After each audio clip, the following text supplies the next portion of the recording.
Should be live. Yes, it should be live now. All right. Let us proceed with the sharing. And my children will be a little bit loud, but that is the reality of having children and not having kids. not having a basement within a basement. And what the hell Florida Gator fan is this? Oh no. Why? Why, sir? No. No. What's going on? Oh no. I posted it. There's just no. That's not Gator fans. No. Oh no. Oh dear. All right. Let me get this thing shared. And I do a song for everyone. And then we get all the people to tune in. And we share the show. And they say, oh no, the Canadians are alive again. 17-7 Wolverines. Whoa, that little out of left field there. They just scored, so. It's all right. I was taking my vape pen. You know how it is. And you know how it is. I don't even think I got it. Fuck, whatever. Hello. And welcome to Week 7 North Sports Dynasty edition. Giving you the updates. And also just talking normal stuff. And also, second half of the show is going to be our NHL and slight preview of the NBA. We'll probably do the NBA next week a little bit more in depth. We only had a little bit of time for NHL. So, because I didn't wake up until almost an hour ago. So, yeah, I texted this guy and I'm like, oh, great. I'm going to have to do this again, aren't I? This is all me. No, it's okay. This guy's been doing triple duty, quadruple duty like we both have. He doesn't even like the Buccaneers, and he's on a network. Hey, no, I like them. Yeah, now.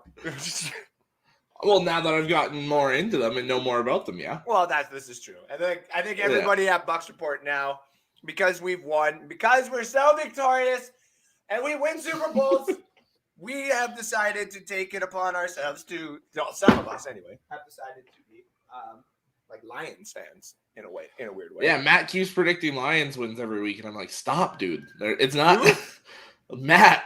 Oh, no. Last week against the Bengals, he's like, Lions win, write it down. So I did, and they got their asses beat.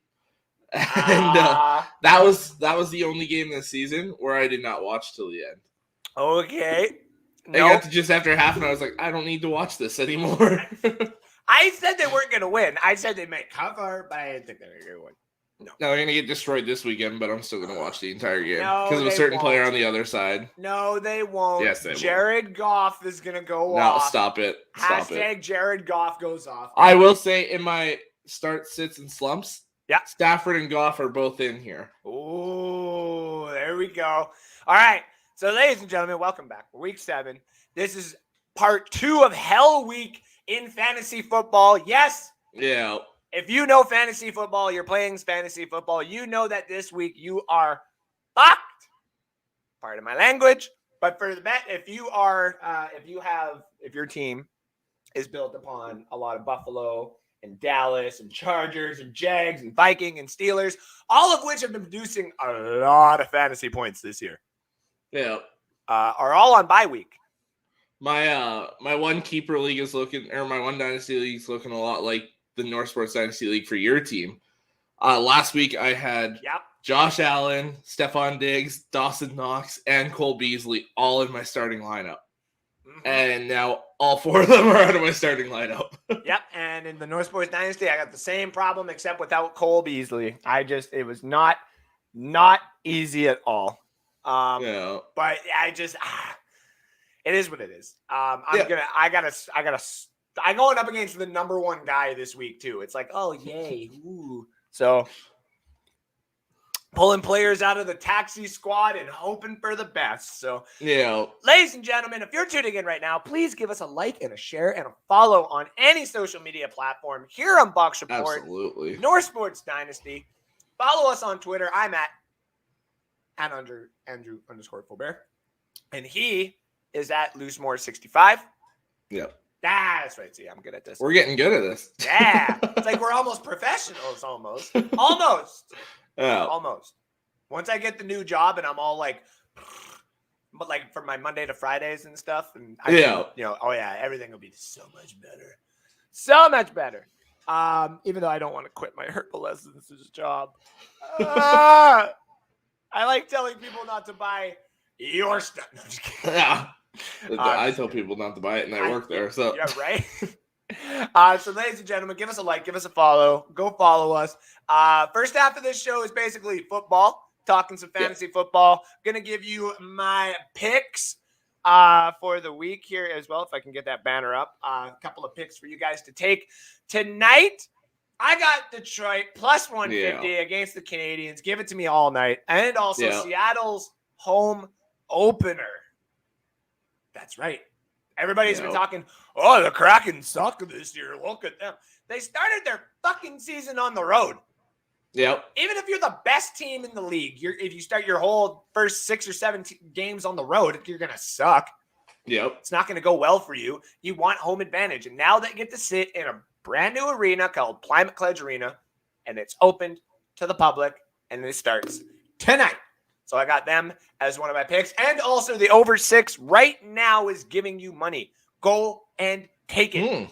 Go and take it. I can almost guarantee that as my number 1 NHL lock basically of the year. I can almost guarantee you that Seattle and Vancouver is going to go over 6 goals.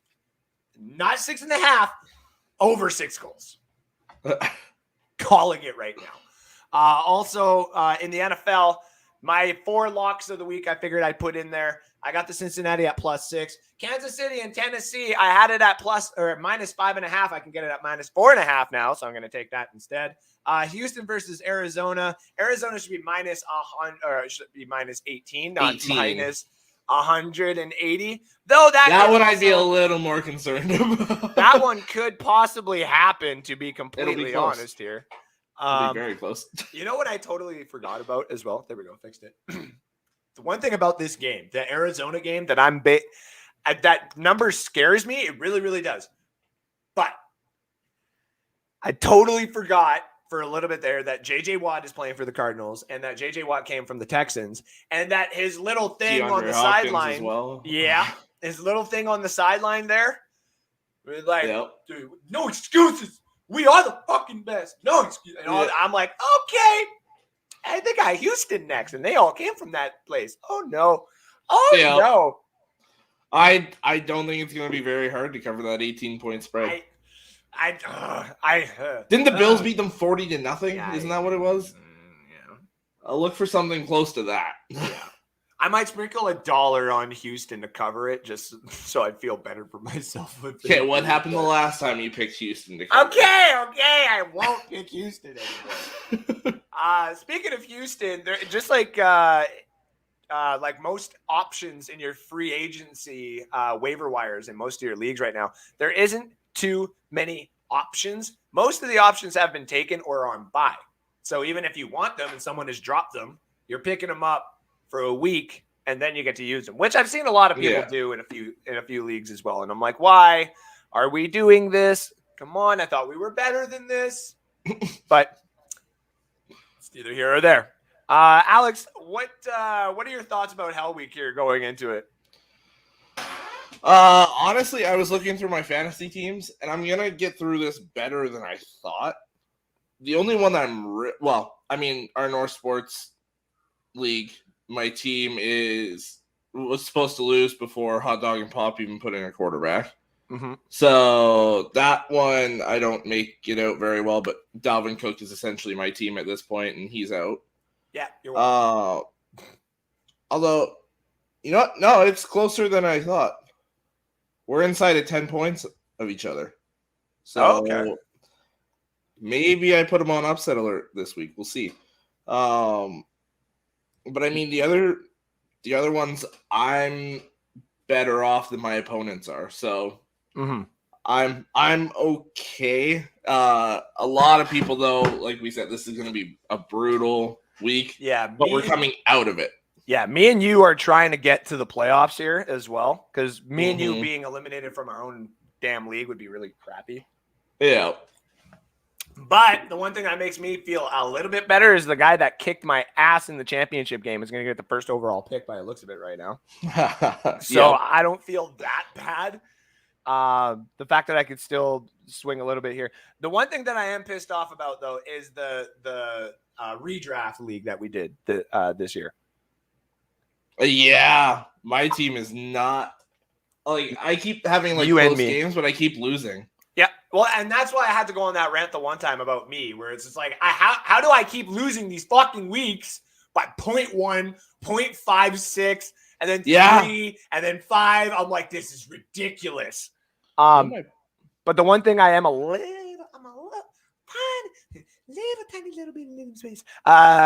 pissed off that in the redraft league, I had Dearness Johnson on the bench.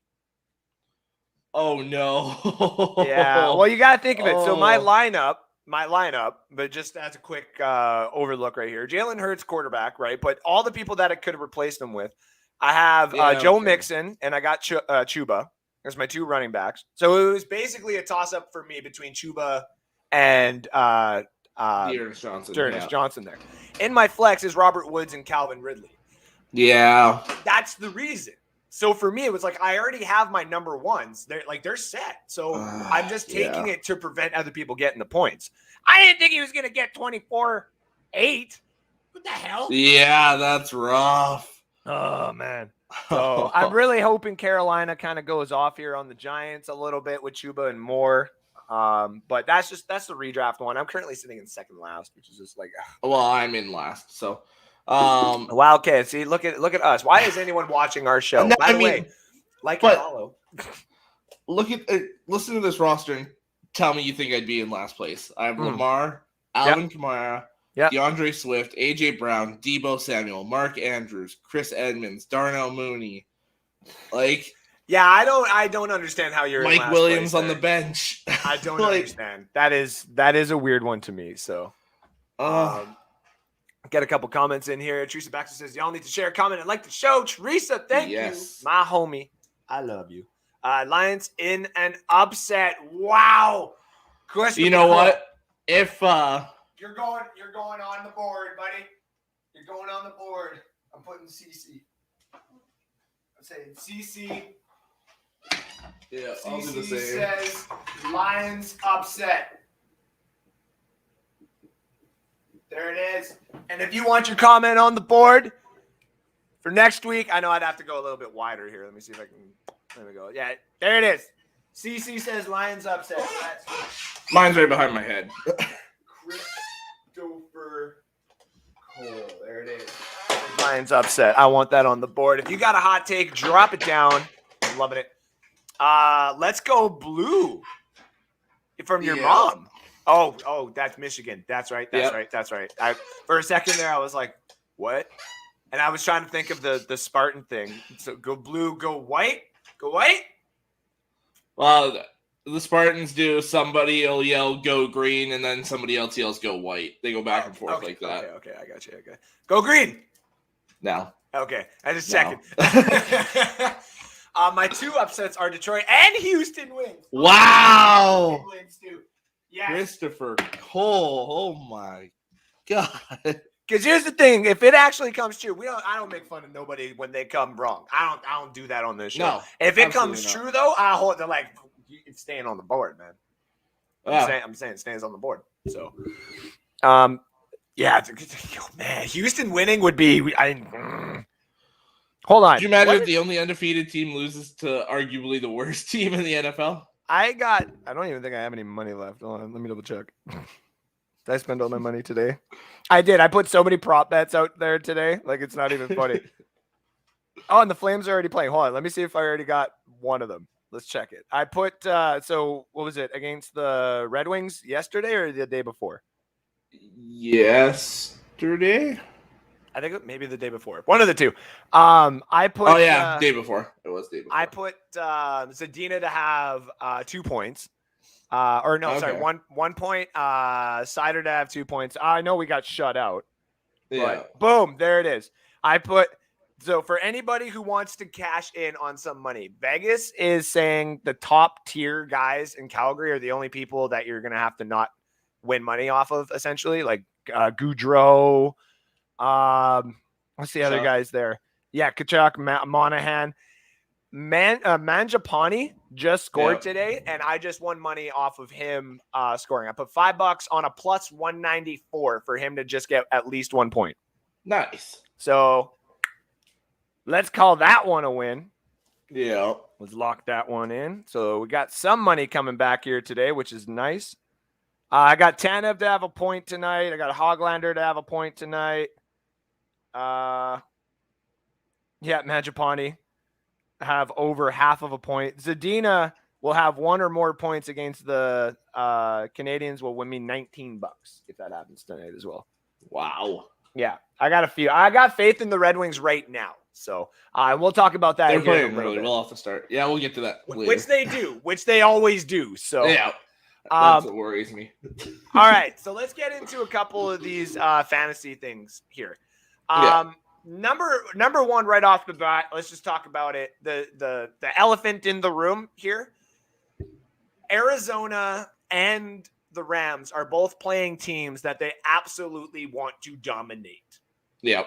Absolutely want to dominate. On the flip side, those teams are also wanting to dominate their opponent because of the other players. They know what is coming for them. They literally know. They're like, oh, DeAndre Hopkins and J.J. Watt are literally coming to kill us. Matt Stafford is literally going to embarrass our whole entire franchise by throwing 7 touchdowns. You might.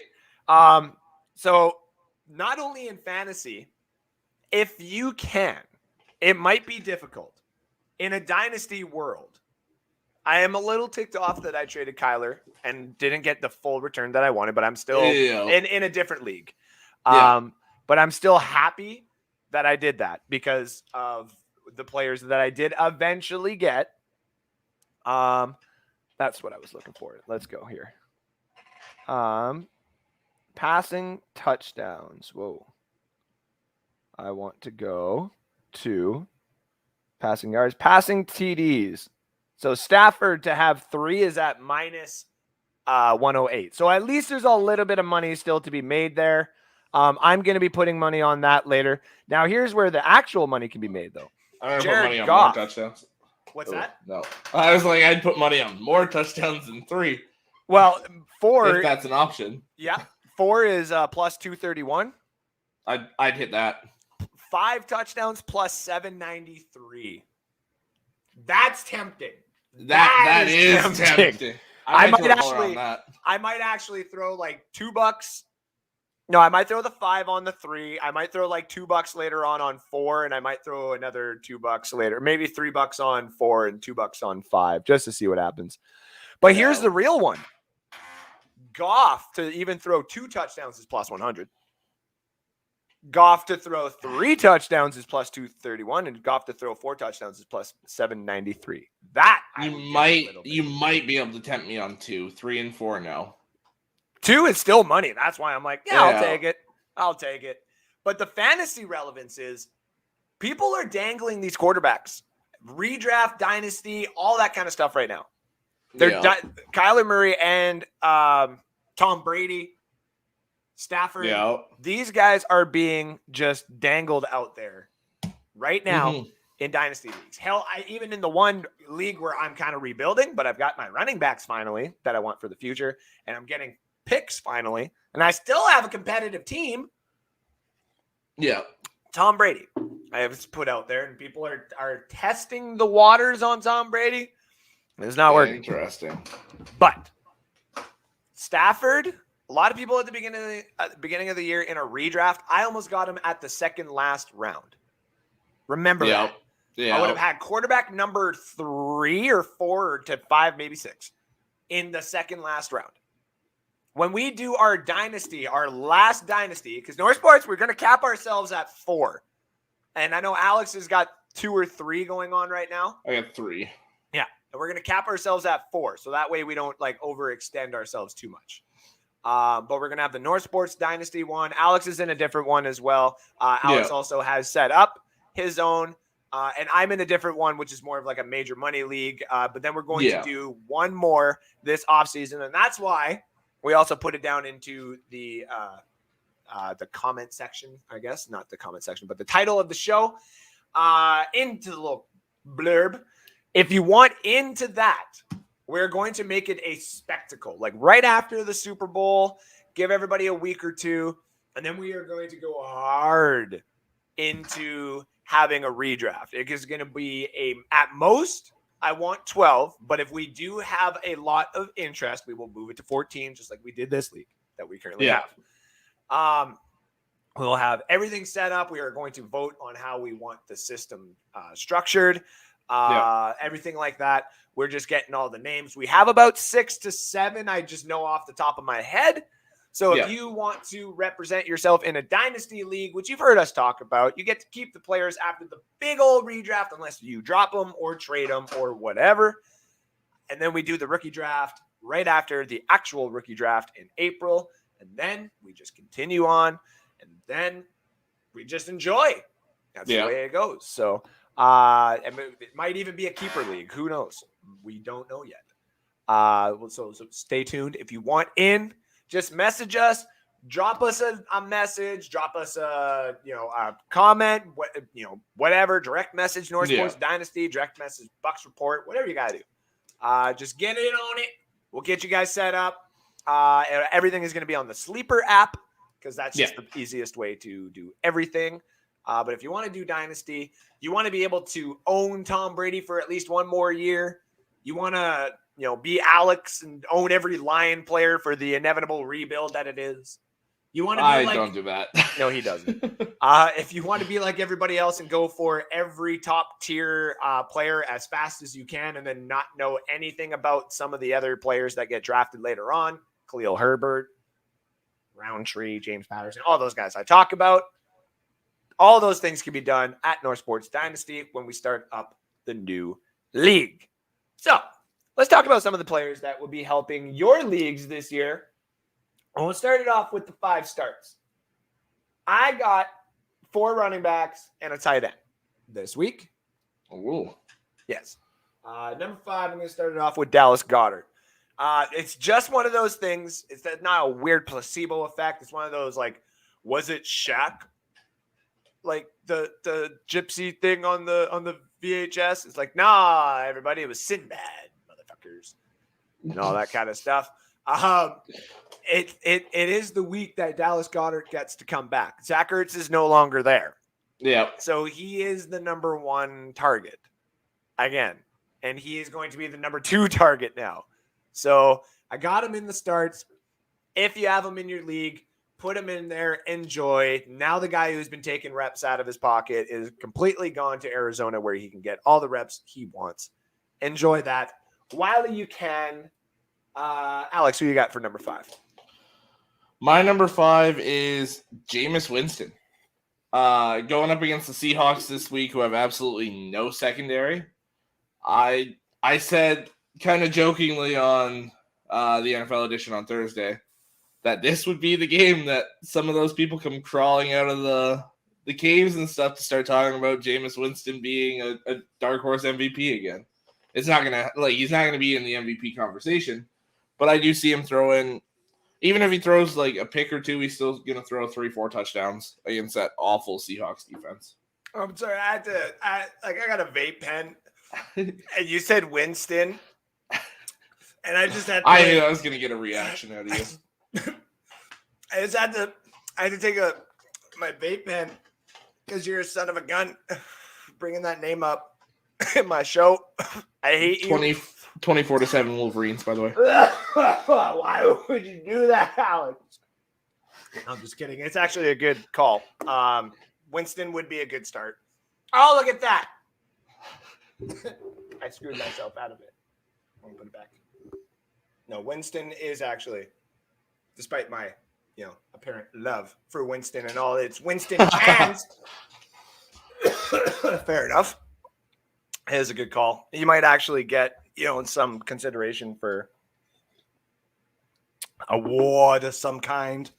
He shouldn't, but no, because it'll all come crashing down on him pretty soon.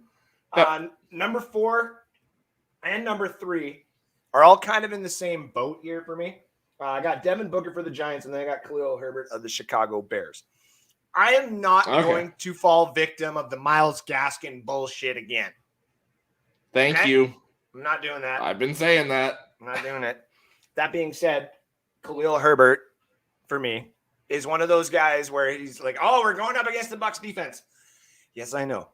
But in a PPR league, you might catch some receptions because Justin Fields is going to be running for his life and probably looking for the safety blanket. I know Damien Williams is off the COVID list, but even when he was playing, Khalil Herbert was the one that seemed to be getting the reps, and they've been talking about him in practice. That's why I got him at number 3. You can still find him in leagues. Yeah. That's the thing. People think that Montgomery is going to be coming back and he's going to lose all these reps. Listen, Tariq Cohen was the number 1 guy, got hurt. David Montgomery took over, and then Tariq Cohen has really never been seen since. It might be the same situation. Who knows? Just run the hot hand until at least Montgomery comes back, and then we're all going to assess the situation together. Yep. And enjoy, or not, because that would suck, because I just took him off the taxi squad, and that's another bench player, and I don't want to drop him. Like, damn it. Who do you got for number 4 and number 3? So number 4, it's funny that you brought up Khalil Herbert because my number 4 is Allen Robinson. Oh, he's been getting increasing amounts of targets every week. Again, against the Bucs defense, your secondary is so beat up. I think this is the game where Allen Robinson, and again, the defense is built so you allow yards between the 20s. So he's going to rack up yards in between the 20s. He'll probably end up getting a touchdown. So I think that's an easy 14, 15 points that you could get for Allen Robinson this week. And my number 3, you're going to see a trend here. There's a lot of quarterbacks this week. My number 3 is Kyla Murray. Just going against that Texans defense is an absolute must start. I wanted to just do the thing I did a few weeks ago with the Texans running backs and just put the Cardinals offense. But I just picked Kyla Murray. Fair enough. I fucking Kyler, man. Why can't he do this last year when I was so hyped about him? Like, if I took everything that I said last year and put it this year, I'd be freaking, what's his name? Swagler. Whatever the hell his name. Not Swagler. That's the Argyle Fox report. Schrager. There we go. Yeah. We got Swagler. They got Schrager. So, I fucking hate Kyler. Number 2 goes in with number 1. So I'll say both of them. They're both Baltimore players. Number 2 is Rashad Bateman. Yep. He's starting to come into it. He's starting to literally look the reason why me and you called our preview draft show that the Baltimore Ravens were going to take a wide receiver. Yep. This, ladies and gentlemen, fantasy football is our bread and butter, what we do here, okay? But the reason why it's our bread and butter is in the offseason when we do our mock drafts and we watch and we listen to all these teams and people are like, oh, this team's not going to do that because they have this. Yeah, well, if you don't listen to everybody else out there, you're never going to know the truth. That's just the way it is. And that's why that son of a bitch, he got 8 out of 32 last year and I got 7. So he's actually technically an analyst and I'm still just a journalist. That's what that would technically mean. So yeah. That also being said, when Bateman fell to their lap, they were in a beautiful place. They knew not that many people were going to get a wide receiver, and they also got Sammy Watkins while also going after some people like Julio Jones and other trade people. Kenny Golladay, they were big on him. Yep. Which I almost had you Kenny Golladay Lions jersey for like $50, and I lost a bid. Damn. I know. It was the same color as the Swift one. That's why I was like, just get him a whole house full of that shit. But then number 1, let's start him because he's just going to get thrown onto the IR like everybody else on the Ravens. Yeah. Devonta Freeman. A lot of people are thinking Le'Veon Bell. And in a PPR league, you may be right. And I thought about putting him in the top 5, but I didn't want to throw more than 2 Baltimore players into the top 5. Devonta Freeman's probably going to see most of the carries, and he's probably going to see a fair, decent amount of those passes. So give him the opportunity of a touchdown. and about 15 carries, which are probably approximately 64 yards. There's 12.5 points right there. Add in a couple of passes for, say, 20 yards, and now all of a sudden you got a 15-point game out of a guy that you just picked up on waiver wire, which I had to pay a little bit on the fab because I fucking knew somebody was going to pay like $3 or $4 because we have only $50. So we're limited. Yeah. And I knew you're almost out of your fab. I might get some back here. I might make a trade. Just be like, hey, anybody want some? But no, we'll see. I thought about just waiting and throwing that up because I've only used 6 of the 50. So I was like, I've still got tons. So I was like, I'm either going to wait and just late season just grab everybody, or I'll just offer some in trades. Now, that's the other thing, too, is people in Dynasty. Quick note here. People like me, if you start bidding for guys because you need waiver players, there's some people who are built that, they only need 1 or 2 to fill a position every week. Me, when I decided to go a little bit top heavy on my team, I put myself at a risk. It happened because of injuries, and now I got to pay for it. So now I'm using my FOB in order to go and bid on players. So with regards to what Alex was saying there, Devontae Freeman, I paid $7 technically for Devontae Freeman for possibly 1 game. Am I happy about it? No, but I needed it because of this part 2 of Hell Week. Yeah. And I wasn't ready. And to be honest, I was ready for, if my team was healthy, to just take this whole week off. But now I can't afford to take the week off. I need all the dubs that I possibly can get. Yeah. And it's a piss off and a half. So, but it is what it is. We'll see what happens. I'll be fine. I'm always fine. But yeah, I got Devontae Freeman as my number 1 stardom. So Alex, name off number 2 and number 1 are your stardoms. Number 2, I kind of alluded to earlier. It is Matthew Stafford. Yeah. Like we said, there's a good chance he throws for 5 touchdowns. Like, in a normal scoring league, Stafford could easily get you a 50-point this week. Oh, yeah. Like. Oh, God. So. Who puts up more points? Who puts up more points, Kyler or Stafford this week? That's tough. That is tough. Kyler, because of his rushing ability as well. I'm gonna put that on Facebook to anybody who's watching here in a bit. Whoa. Okay. My doggy's going crazy. Anyways, sorry. Who's your number 1? Derrick Henry. I said this on Thursday when we were doing the predictions on NFL Edition. Against that Chiefs defense, look what Derrick Henry did to the Bills defense, which is actually pretty good at stopping the run. Yeah. The Chiefs aren't good at stopping anybody defensively, run or pass. No. Derrick Henry might rush for 200 yards this week. Oh. I'm going to throw it out there.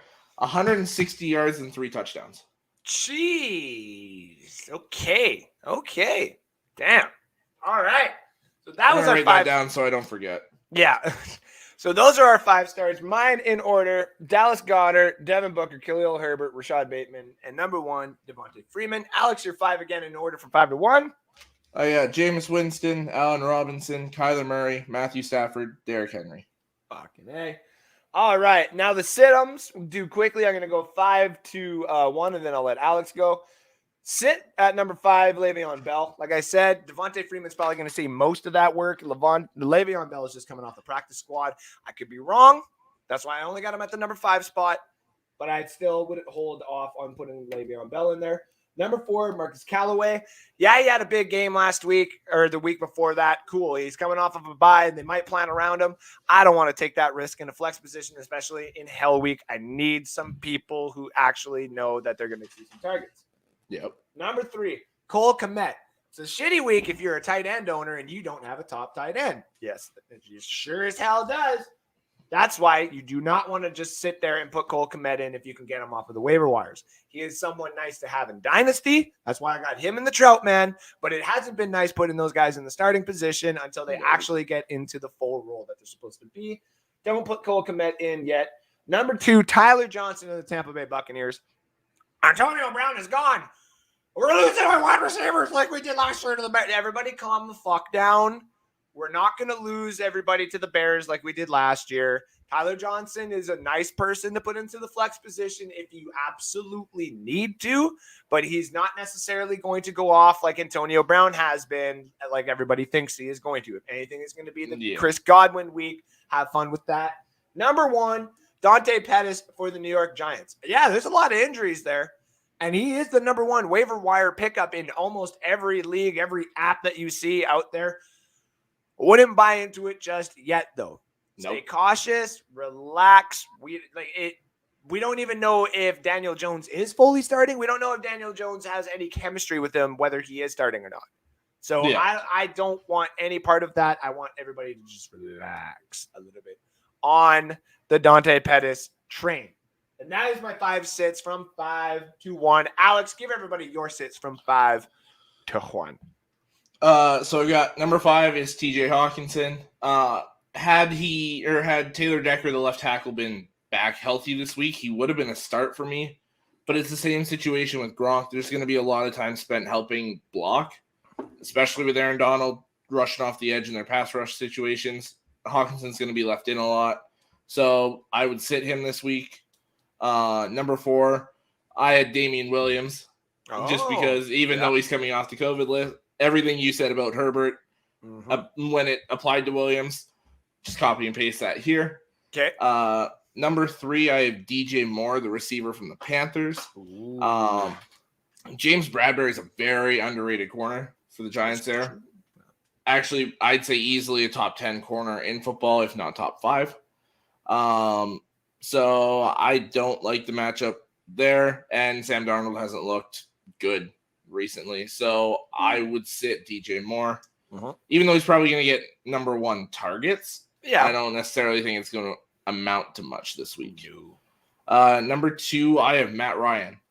I have to start him this week in the league I created because Josh Allen and Justin Herbert are on the bye. But I don't like the matchup against Miami's defense. Miami's defense has they've looked beatable so far this year. But I don't see it being a good week for him. I've got a Dolphins win there and fairly easily. But and number 1, I if he's starting this week, it's Daniel Jones. And if he's out this week, it's Carson Wentz. Oh, okay. Just because I know Carson Wentz had a good week last week, it's starting to kind of look close to that 2017 Eagles Carson Wentz, the ability to throw the ball down the field and all that. He's looking comfortable again. And Quentin Nelson's probably going to come back this week. But 49ers got a really good defense. This is very true. I'm benching Wentz or Daniel Jones. Shit. All right. So that was Alex's 5 through 1. 5 sits. It's got a couple good ones in there. I hope DJ Moore doesn't slump because I need him to go off. I've got him in one league where I need him to as well, but exactly. I don't think so. The 5 slumps in order, 5 for 1 for me. Number 5, Ronald Jones. Just fucking throw him on your throw him away at this point. I don't even know why I traded for him. Number 4, Nyheim Hines. Just starting to come down off of that hype train a little bit. Number 3, Evan Ingram. A lot of people had him as a number 1 tight end, realized he was a number 2 tight end. Now he's just kind of fallen into grace with like the Zach Ertz and the Troutman Zach Ertz conversation before. The Troutman conversation and the Cole Kmet conversation. Just it's a tight end group where you're just now. Number 2, Mark Ingram of Houston. Any Houston player besides Brandon Cooks should just not be played. Yeah. Davis Mills included. And number 1, Brandon Bolden in New England. They are just going to use the hottest hand available. That seems to be their thing. I ain't going to blame them either. So, obviously, Brandon Bolden is not – a lot of people needed him to be a starter. Even me at one point didn't pan out. So, that is my 5 slumps from 5 to 1. Yes, I put Ronald Jones in there, and he stays in there until he does something. Just saying. All right, Alex. Give me a 5. All right, so number 5, I got Curtis Samuel. Coming off the injury, he hasn't done anything for Washington. I thought he was going to be much better this season, but he hasn't. Part of that could be because of my number 4 slump, Taylor Heineke, who just he struggled this year. It is what it is. The offense hasn't looked the same since Fitzpatrick went out. Nope. He had one decent game against the Giants, and that was it. That was his first game, wasn't it? Yeah. Yeah, that's why. Number 3, speaking of the Giants, I have Evan Ingram in there too. Yeah, look at that. Again, everything you said, copy and paste. That's hilarious. Number 2, I have McCole Hardman from the Chiefs. Patrick Mahomes, if you watch the games this year, he doesn't seem to trust anybody other than Tyreek Hill or Travis Kelce, and I don't know why. There's been multiple times where McCole Hardman's open and he won't throw him the ball. I don't know what it is. That too. But yeah, if you've got him as one of those bench players or whatever, just kind of hoping he goes off, it might be time to just give up on that. Yeah, just say goodbye. And number 1, I said he was going to be in this list, and you haven't heard him yet. Jared Goff. He's got nobody to throw to. I looked most rankings. He's number 25 to 30 quarterback. So unless you're in a 14-man league and you're just trying to scrounge up one of those lower tier backup quarterbacks, it's time to let him go. He's got nobody to throw to. And he makes too many mistakes. He makes all the mistakes, Alex. I brought this up on Thursday. There was a play against the Bengals. There was 4 separate receivers open, and he takes a sack. So I don't know if he doesn't know the playbook. I don't know what's going on, but he's not playing well. So Jared Goff is the number 1 slump. Oh, he's gonna throw 4 touchdowns against for your Lions. First off, they're not okay. I was like, first off, they're not my Rams. I thought you were going that way. I am still a Lions fan through and through. Yeah, okay. I'm cheering for Stafford to finally get some success. Yeah, I think I'm cheering for Stafford, not the Rams. Yeah, I agree. I absolutely agree. All right, ladies and gentlemen, that has been our 5 starts, sits, and slumps of the day. Usually this would be where we finish the show, but North Sports Dynasty is built off of the 4 peered teams and not teams, but 4 sports platforms that exist. Yeah. We started this thing off of existing on talking about all the sports.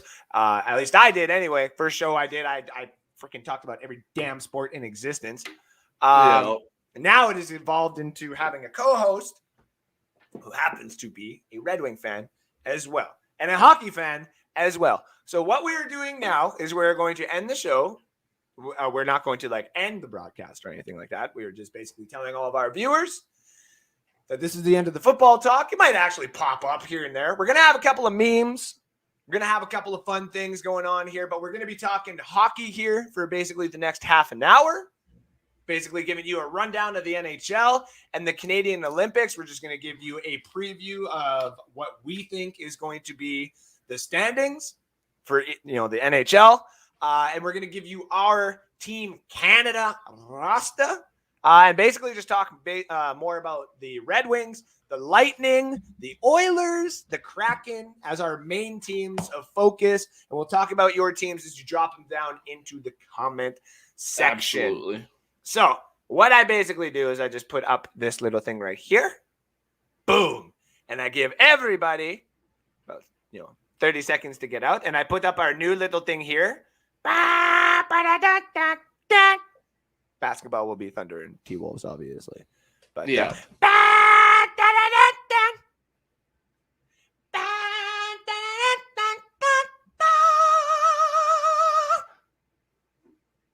If people have old school speakers, they just definitely blew. And I don't care.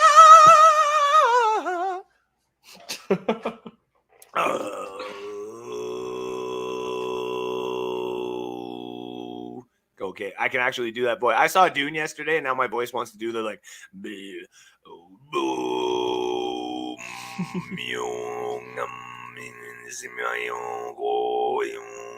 oh man.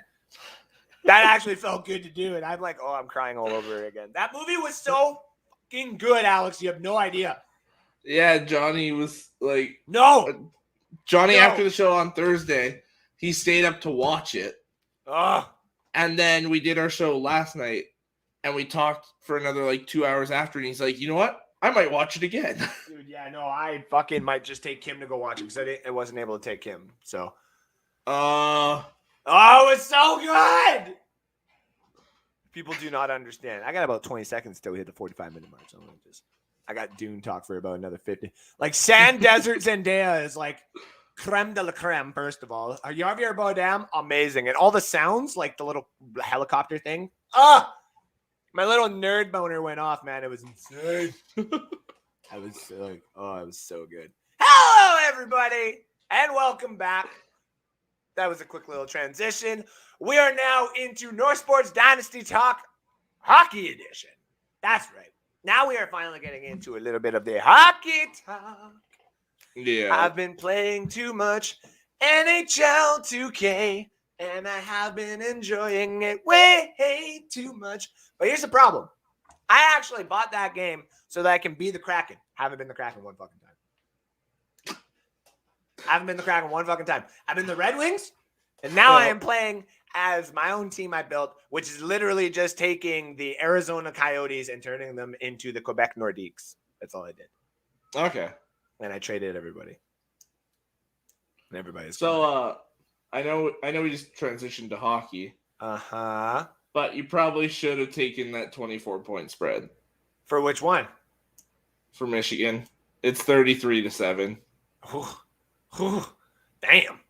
I'm a little more excited for them to play Michigan State next week. Holy. Damn. Oh, we actually got a couple of people tuned in here for hockey. Look at that. Oilers 5-0. What the fuck is up?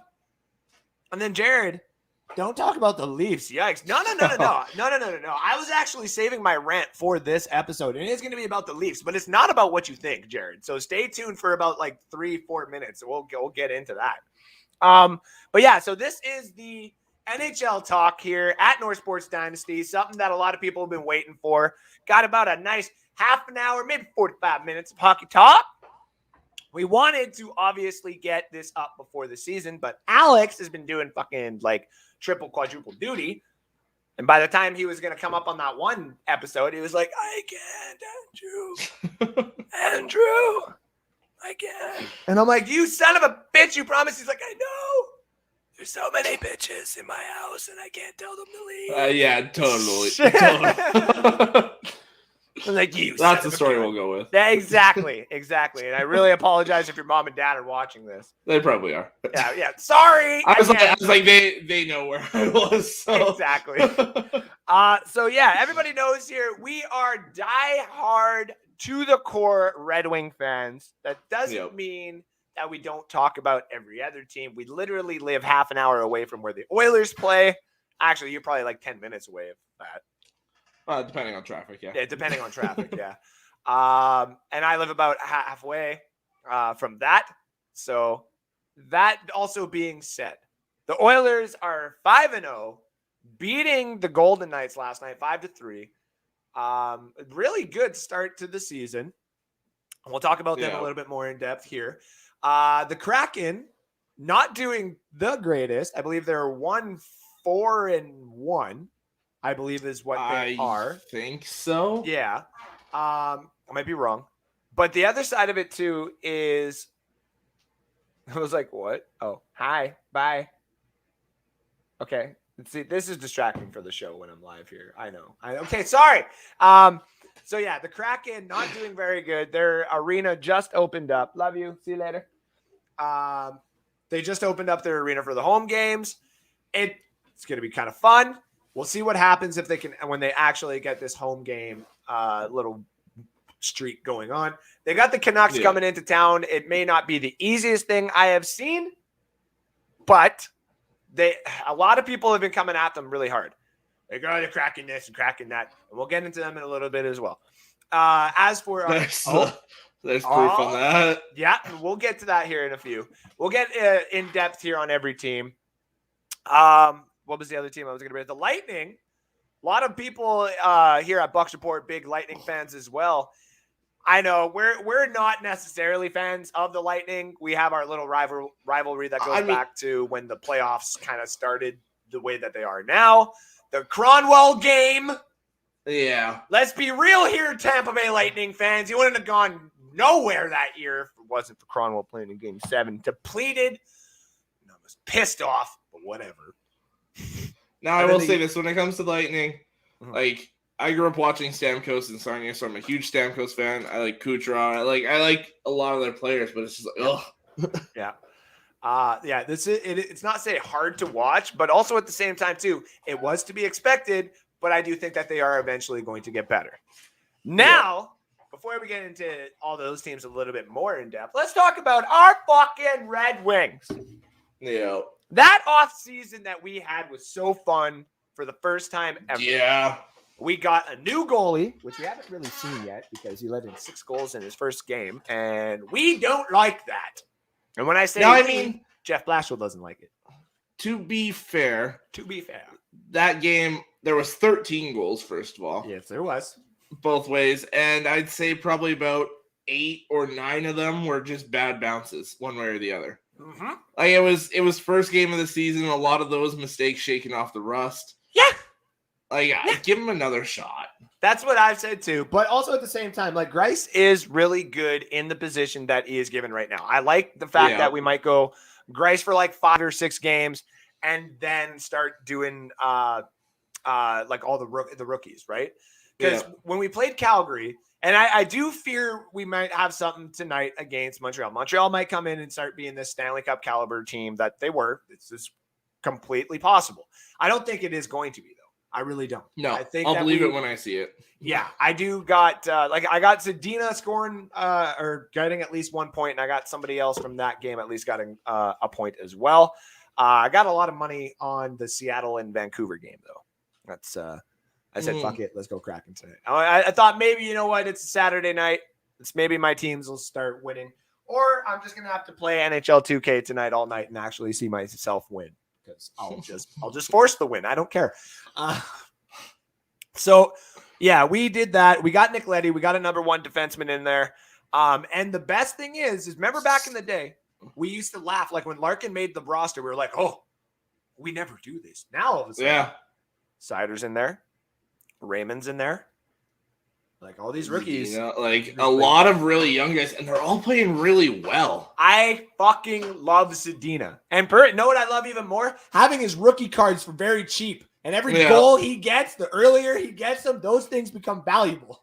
Yeah. Oh, I love it.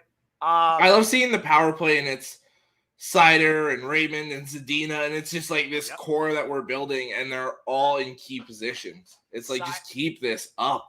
Sider is our Victor Hedman going forward. Like Yzerman got a Victor Hedman for the Lightning. He went and got our Victor Hedman right off the bat. A big fucking German boy, 6'6", almost 6'7". Started pushing around the Lightning in the first game. Has been just like an absolute monstrosity to have. Yeah. And we're going to put Edvinsson beside him in a year. Oh, I can't wait. And now here's the thing. Before we transition over to the Oilers here. Yeah. 2 things about the Red Wings. I still think we are going to have a top 10 pick. I still think we might have a lottery shot at Shane Wright. I want to have a shot at Shane Wright personally. I want that, and then to have all the rookies finally click in and whatever. Yeah. But I also think, and I think maybe the value has gone up because he actually has been scoring, but I do think before the trade deadline, we probably trade Todd Bertuzzi or Tyler Bertuzzi. Yeah. I take the vaccination out of it.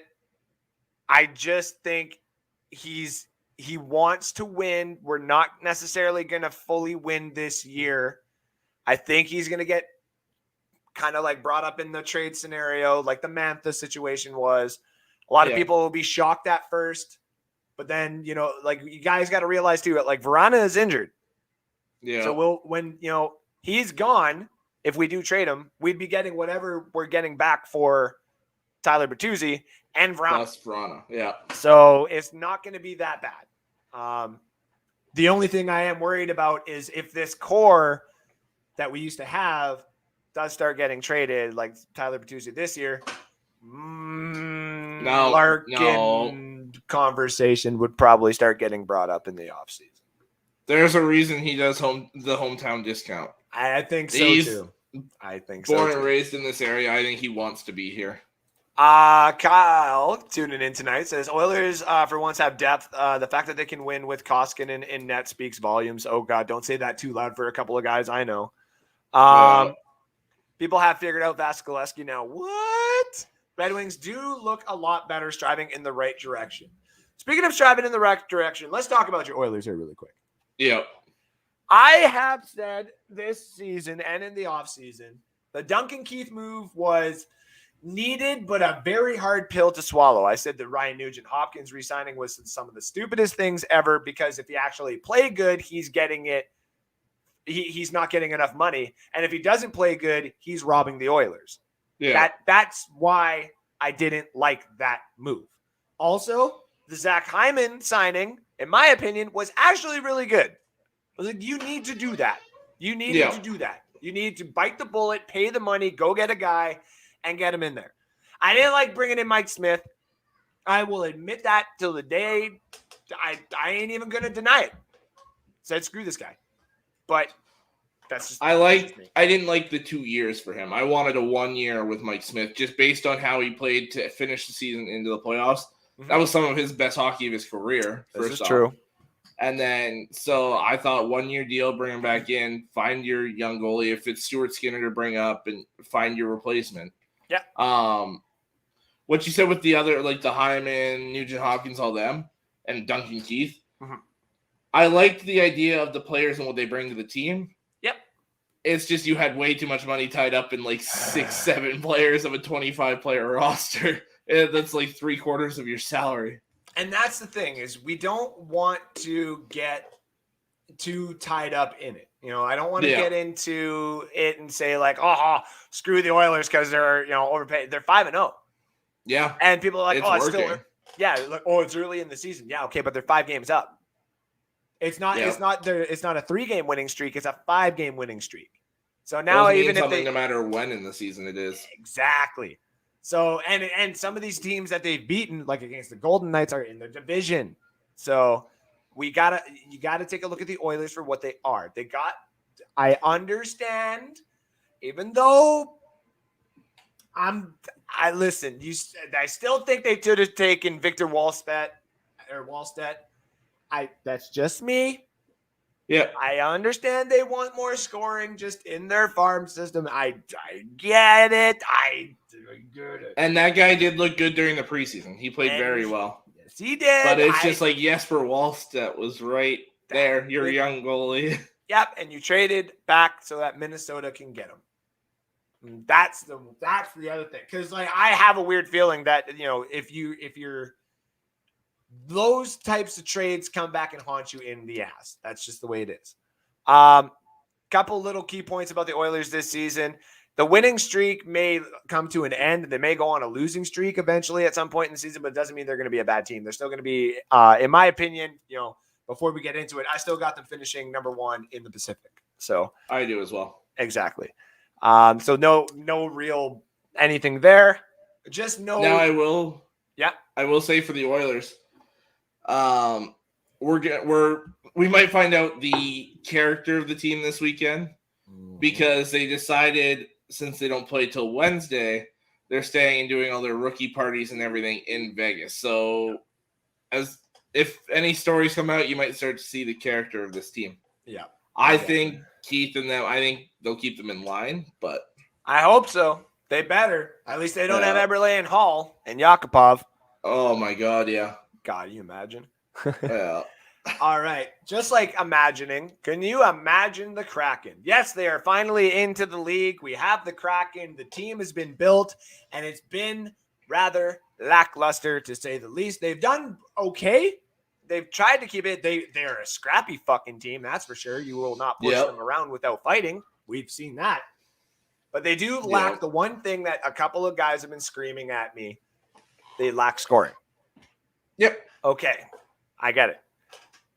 If they can make it work before the trade deadline, then either one of their young guys will come up or they will make a trade for like a TJ Oshie or someone that'll inevitably be thrown on the trade block, and you will get some scoring. This team wants to be like the Golden Knights. If you can work as a team, and make it work, then we can add to it. We don't want to have to start this little rebuild here. They want to be a playoff team. And I think the NHL wants them to be a playoff team as well. So also take Gruber the fuck out of net. God. Doesn't look the same after being in Colorado, does he? No, he doesn't. Sorry, no, you go ahead. I was going to say, when you were talking about trade deadline and all that kind of stuff, don't count out Tarasenko. He does still want out of St. Louis. Thank you. That's the other one I was playing, saying. But he's like, I still don't want to be here. Yeah. So, and I mean, looking at the expansion draft roster, you knew that scoring in their forwards was going to be their weakness. Yep. They had a really good defensive draft, and their goalies were good as well. So, I mean, scoring is their weakness. Everyone knew it. Now it's time to see if some of these guys step up like players did for Vegas. Exactly.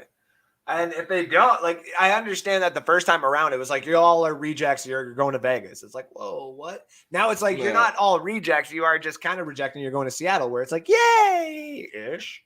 Like, oh. Yeah. So it's going to be interesting to see what happens with Seattle going forward. But I do think they win tonight. Again, number one lock, over 4 tonight, over 6 tonight for the game. I'm calling it. Here's some of the picks for tonight. I got the Seattle money line at -145 right now, and over 6 where you can get it at +105. So those are the ones that I would be taking as of right now. All right, buddy. Let's get into a couple of the divisions. Let's start off with the Pacific, since we already know that we have Edmonton being our number 1 team. Let's go countdown 1 through 8. Let's get yours first. You got Edmonton number 1. Who do you got 2 through 8? I've got Vancouver number 2. Wow. I got Vegas number 3, Seattle number 4, Calgary number 5, San Jose number 6, Anaheim number 7, and LA 8. Wow. Okay. So I like what they're building in Vancouver with that young core. And I think them being second there entirely relies on Thatcher Demko, because being a goalie in hockey, a quarterback in football, a pitcher in baseball, any of these positions, almost 3/4 of your battle is all mental. He played really well in the playoffs the last year they were in, almost beat Vegas, and then you go and get Braden Holtby. What's that supposed to do for the mentality of this guy? Exactly. You can't get Holtby and turn around and be like, yeah, you're still our guy, when a guy as good as Holtby, when the guy won the damn Stanley Cup off of a save, man. Yeah. So I mean that couldn't have been good for him. Now your backup's Yaroslav Halak. There's no pressure to be like, hey, this guy's gonna take your job. This is your team. I think over the course of the season here, you're gonna see the Thatcher Demko we saw 2 years ago. Okay. And I think with Pettersson and Besser and Quinn Hughes and all these guys, I think it's a really good core they're building, and I think that's good enough to get them second in this division. Nice.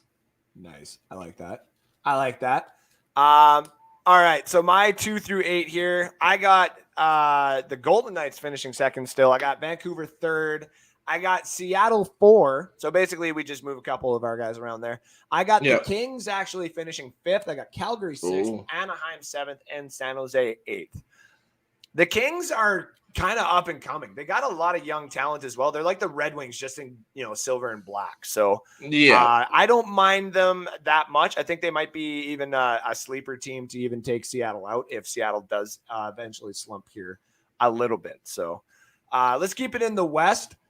The Western Conference here, in order from 1 to 8, I got Colorado, I got the Jets, I got St. Louis, I got Minnesota, Dallas, Chicago, Phoenix, and Nashville.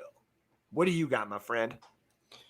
I have Colorado 1, Winnipeg 2, Minnesota 3, Dallas 4, St. Louis 5. I've got Chicago 6, Nashville 7, and Arizona 8.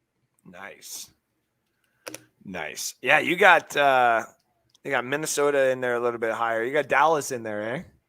Yeah. Yeah, I still got faith in St. Louis. I can't take the Stanley Cup guys out of it just yet.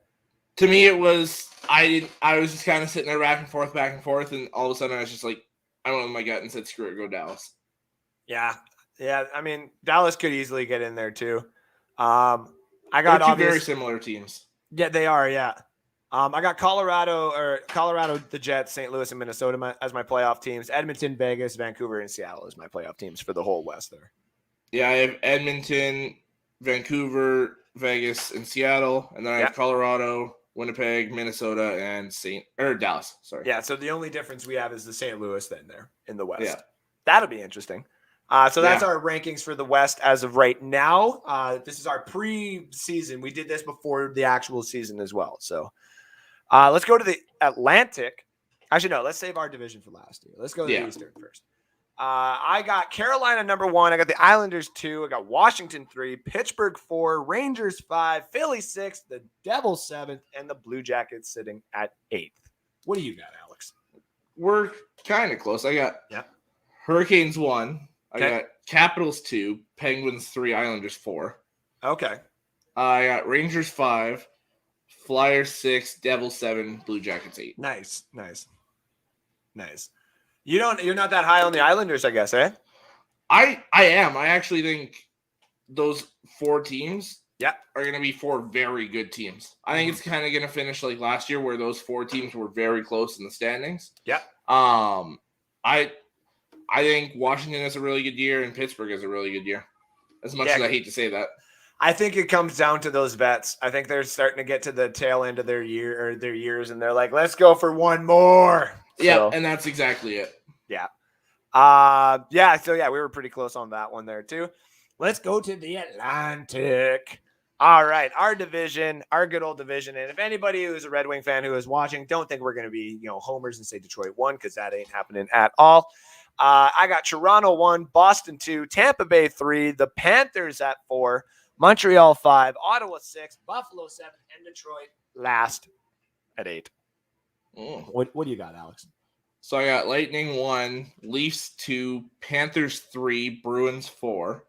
Wow. I've got Montreal 5. I have Detroit 6th. Okay. I have Ottawa 7 and the Sabres in 8th. Interesting. Now, this is, for the Sabres, it is expecting that Jack Eichel goes somewhere else. Yeah, which there's some weird rumors that we're involved, but we just don't want to give up like our first round picks for the next couple of years. And I totally understand that. Yeah. I mean, if I can get Jack Eichel and Shane Wright at a discount price, fucking thank you. Any chance they do like Bertuzzi and maybe like not this coming first, but like the first after that? I actually was deep down, really diving into it. It was like, if we had to give up prospects, because I understand that they probably want prospects as well. Yeah. If we had to give Bertuzzi, if we had to give like 2 seconds, and we had to give Bedard, and if we had to give up, what was the other one that I was thinking of there? If we had to give up Hronek in order to not have to give up like a first round pick, I think it would do it. If they said we can give you a first round pick in 3 years and you don't get Hronek, I would be okay with that. But you don't touch. Yeah, that's where I'm at. Don't touch this first round pick and next year's first round pick. I want a chance at Shane Wright, and then I want a chance at the other kid there. Connor Bedard. Yeah, Connor Bedard. The other Bedard there, because we have Bedard, or what the hell is his name? Bernard or something like that. Something like that. Yeah. We have a good prospect there. So, but I want for the next 2 years a shot at the Shane Wright and the Bedard drafts, because we're going to be around there. Like, we're not going to be competitive necessarily, maybe, but we're not going to be necessarily competitive for 2 years. Now, I think if you were to get Eichel, I don't necessarily think you're competitive in the Bedard draft. This is all. That's why I said that first. Which I could, yeah. I also think that, I know I have a weird feeling that Eisman brought in Nedeljkovic because he knows that we have a 3-year window where something weird could happen. But then after that, Sebastian Cossa better be ready. Yeah. And if Sebastian Cossa is ready like Vasi was for the Tampa Bay Lightning, then we're in the playoffs and we're just laughing at that point. So yeah. Then I don't give a shit. Let's do this really quick. our Canadian roster. All Team right. Canada roster. So I got we got about 5 minutes until the show is over. Thank you all for tuning in today. The likes and the shares have been absolutely appreciated and fantastic. Love all of you guys and gals. We got the Olympics coming up here. And it's going to be so much fun because we finally get it. And Gary Bettman is not going to actually ruin our fun. We actually get a roster. So what we decided to do here is just give you a quick breakdown of the 4 lines we think for offense, defense, and our 3 goalies for Team Canada this year, and hope that one of these happens, because I can tell you right now for the goalies, we're fucked. Carey Price is on like some sort of drug problem situation, and so we're kind of fucked on the goalies. But my first line, there's a couple younger goalies that maybe. All right. It's the weakest it's been in a long time, though. Yes, it has. That's true. All right. My first line, I think, in no particular order, I think McDavid will obviously take center.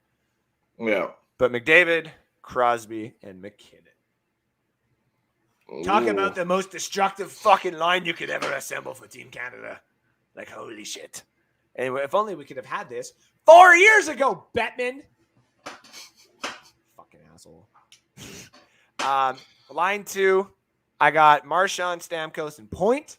A little bit of mixture of the veterans and a couple of guys from the Lightning. Adding in Marchand would be kind of fun. Yeah. Line 3, though, I personally think it would be dope. Huberdeau, Barzell, and Marner. Fucking Barzell leading that would be sick. And then a 4th line like this would also be kind of nice. Bergeron, Scheifele, and Stone. With Ryan O'Reilly and Tavares as the 2 substitutes. What do you got for our fucking starting lines, Alex? So my first line, 2 out of 3 match. Okay. I've got McKinnon on the left wing, McDavid in the center. Okay. I've pulled up Mitch Marner to the first line. Ooh, that would be nice too. Just kind of that speedy wing down the side there. My second line is one of our Olympic lines from the last time, if I'm correct on this one. Marchand, Crosby, and Bergeron. I think that's I think that was the first line last time. I think so. Yeah. So give me that. Yeah, that'd be nice. My third line, I have Huberdeau, Point, and Barzell. Point on that third line would be nice as well, yes. And then my fourth line, I have Tavares, Stamkos, and Stone. Okay. I'm going to go Scheifele and O'Reilly as the extras. Yeah, I can definitely see that as well. I think our forwards are set. Oh, yeah. I think our defensive lines are pretty set here too. First pairing, I'm actually going to take it. I think that it's probably going to happen. I think it'll be Shea Theodore and Pietrangelo. The Golden Knight will more than likely lead Team Canada, and my fiance is having every fucking part of it. That's my first pair as well. I'll just throw that in there. Yeah. So we might as well just get that. I think everybody in Canada is okay with that as well. So pairing number 2, give me Aaron fucking Ekblad and Cale Macker. Give me a dude that's gonna sit back and one dude who's just gonna drive that puck up like, holy shit. So we're 2 for 2 so far. Okay, so there we go. And then the third line, this one is a little bit of mixture of both. Both of them can take it up, but man, you get hit by one of these two guys. Like they're 6'7" respectively almost. Give me Thomas Chabot and Dougie Hamilton laying the fucking beating on that third line. Are you kidding me? Now who are your extras? I got Drew Doughty. Give me just fuck him. Just Drew Doughty. Fuck it, just Drew Doughty. That's it. I'm going with another prospect. Oh, okay. Bowen Byram. Oh, see, I thought of that too, and I'm like, man, you put him, like, if something goes wrong, you can move Aaron Ekblad out of that line and throw him up there with Cale Macker. Fuck me, that would be nice, though.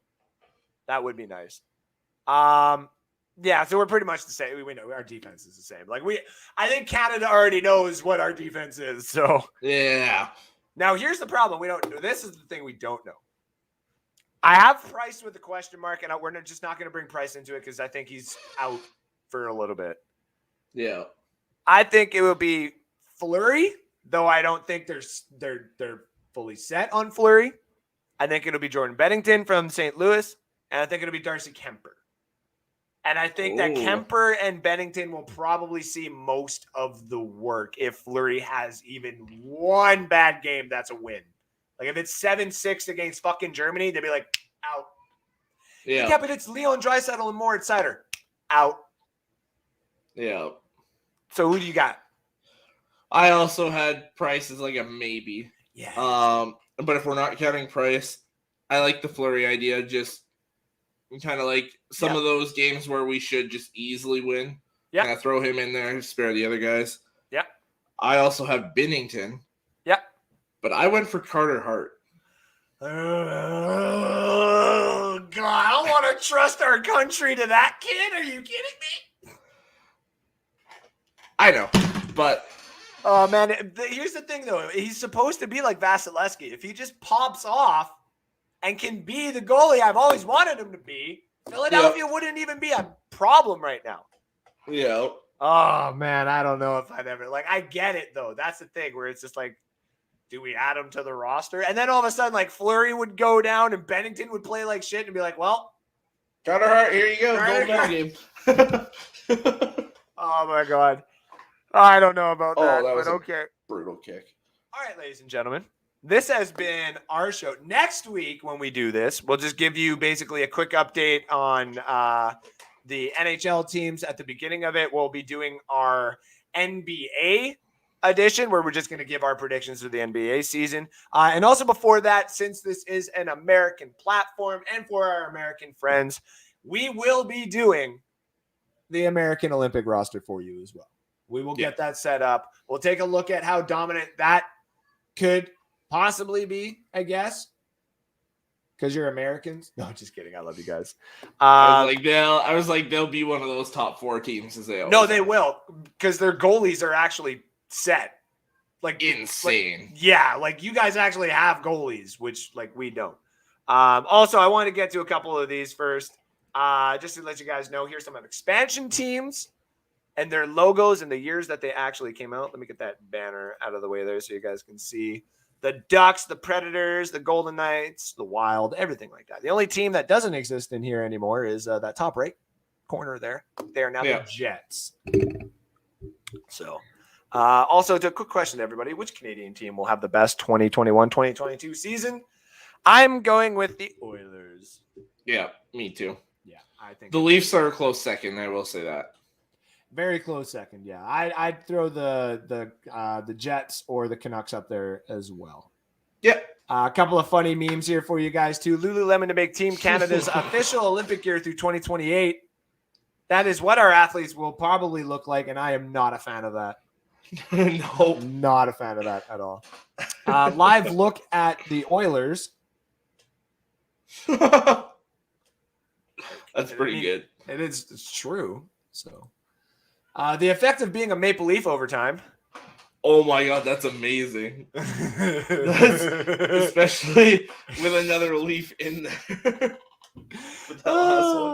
Yeah, and I think that's him as a Leaf, to be completely honest, too. I think so. Yeah.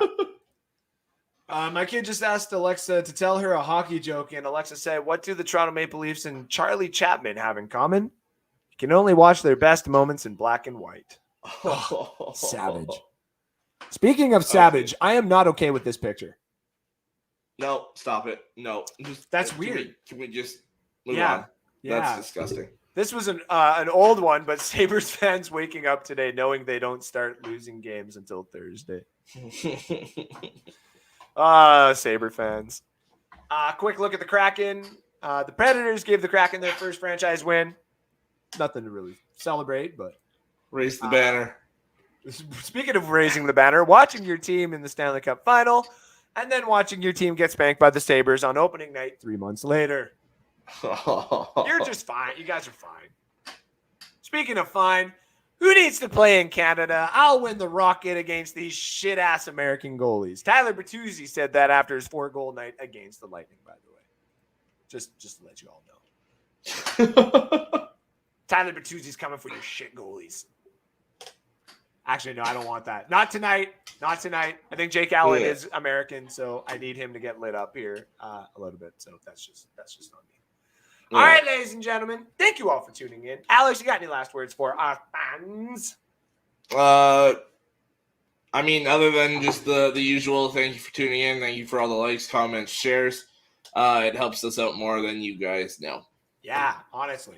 We're literally being asked to do a lot here and being taken care of appropriately, which is very nice. Yes. And we are enjoying every moment of this. We're happy to even express to our one viewer right now, which is awesome, all of our hockey content and all the content that we have to bring you guys going forward.